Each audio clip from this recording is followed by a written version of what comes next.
Mesdames et messieurs les élus, mesdames et messieurs les conseillers régionaux, départementaux, mesdames les conseillers municipaux, mesdames et messieurs les membres des associations d'anciens combattants, messieurs les porte-drapeaux, mesdames et messieurs les représentants des corps constitués, mesdames, messieurs, chers concitoyens.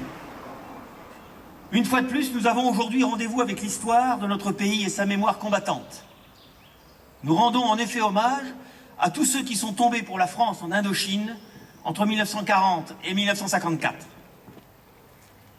Sur cette terre lointaine, des soldats de toutes les armes, des parachutistes, des légionnaires, des tirailleurs, des zouaves, des coloniaux, des gendarmes, des marins, des aviateurs, des sapeurs, mais aussi des médecins et effectivement des infirmières, ont lutté avec un dévouement indéniable pour préserver l'honneur de notre pays.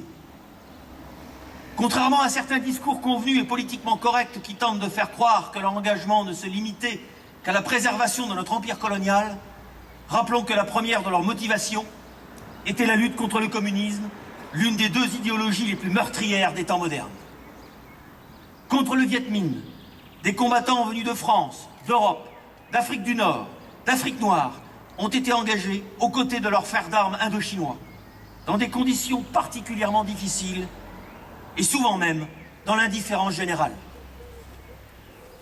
Aujourd'hui encore, comme hier, sur les différents théâtres d'opération où ils se sont engagés, nos soldats défendent la France et ses valeurs avec courage et professionnalisme.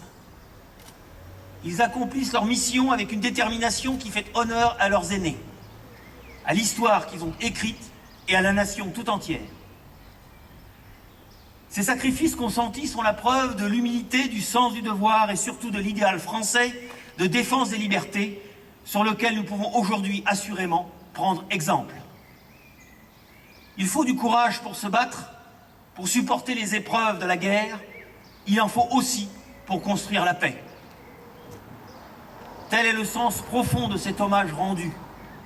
Reconstruire, développer, réconcilier, bâtir la paix. Je souhaiterais terminer cet hommage rendu aux anciens d'Indochine, pendant qu'il y en a encore quelques-uns, en vous lisant la prière du parachutiste.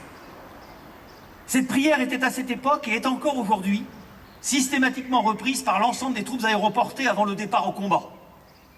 Elle fut notamment récitée par tous les parachutistes qui furent largués sur Dien Bien Phu en 1954.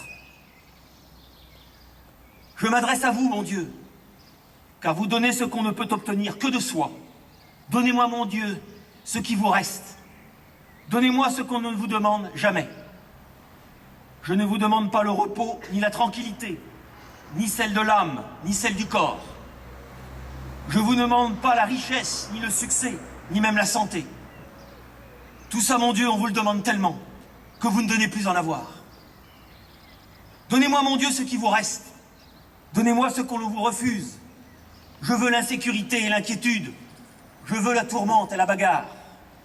Et que vous me les donniez, mon Dieu, définitivement. Que je sois sûr de les avoir toujours, car je n'aurai pas toujours le courage de vous les demander. Donnez-moi, mon Dieu, ce qui vous reste. Donnez-moi ce dont les autres ne veulent pas, mais donnez-moi aussi le courage et la force et la foi, car vous êtes seuls à donner ce qu'on ne peut obtenir que de soi. Merci pour eux. Merci à vous.